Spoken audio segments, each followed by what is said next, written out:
All right, welcome to the Basic Operations tutorial for Virtual Praise Band. Of course, we start by loading a song. Each song is in a separate folder, and it's the only track that will show up to be available for loading.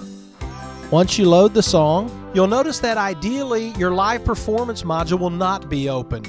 To open the live performance module, all you need to do is hit the K key on your computer keyboard. It'll pop the live performance module open. You'll make sure that to the far left, right here, that you're actually in live mode in that far left section. And to the far right, you want to make sure you're on the far right setting. It'll let it switch after the section it's on, which is the best thing musically.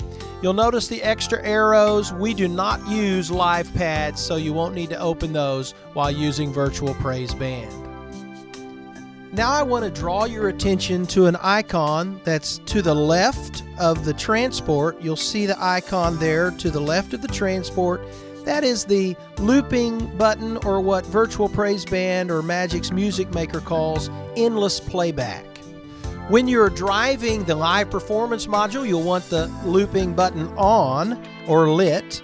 When you're driving sectionally, you want to have it on, but you want to have it off if you just want to hit the space bar and do the song as written. If you want to do the arrangement the way it's laid out on the timeline, it will get to the end and keep it from looping back and starting over. In the case of live performer, you must have the loop option lit for it to work correctly. And at any time during the performance with live performer, you can press the stop or the period key and the song will finish playing from that point to the end. I do recommend that if you open a track and live performer is already open, that you X out of it at the top right and then press the K key and open it again. And then before you save the arrangement, save it again by Xing out and then saving the arrangement. That way, the next time you open that track, it won't have live performer up, and that'll save you some possible difficulty.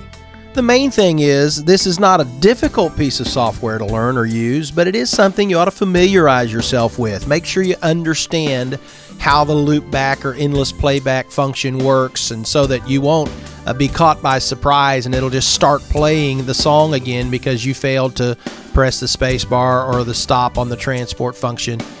So that the song was actually finished when you're sectionally driving it using live performer. For example, when you're using live performer and the loop back function has to be on, it'll continue to play a section over and over unless you tell it to go somewhere else. It won't know what else to do.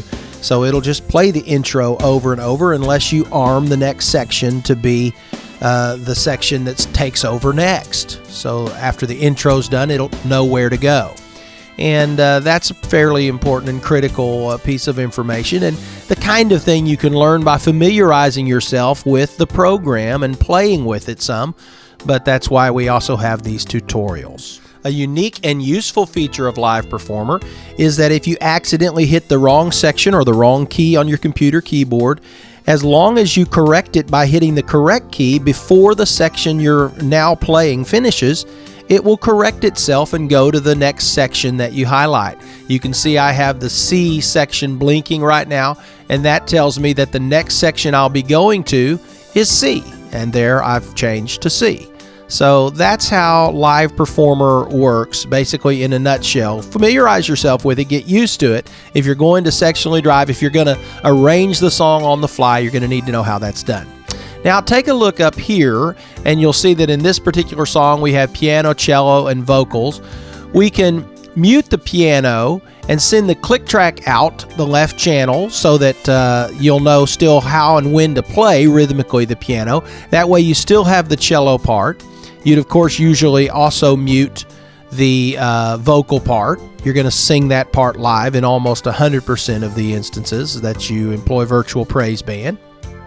But in order to stay with other instrument parts, you follow the click track, which is sent out through the left channel so that it's not sent out to the congregational feed on the PA system. It's a very simple thing to get a headphone amplifier. Even this little inexpensive Behringer is about $20, and a set of earbuds for each person that needs to be hearing the click track. Use a Y cable from the audio out of the computer. Take the right side into the PA system and the left side into the headphone amplifier, and then everyone who needs to hear a click track can adjust their own volume using that amplifier. Now, I've X'd out of Live Performer and I've used the M key to bring up the mixer to show you that the click track is panned hard left and each other instrument that's used in the track is panned hard right.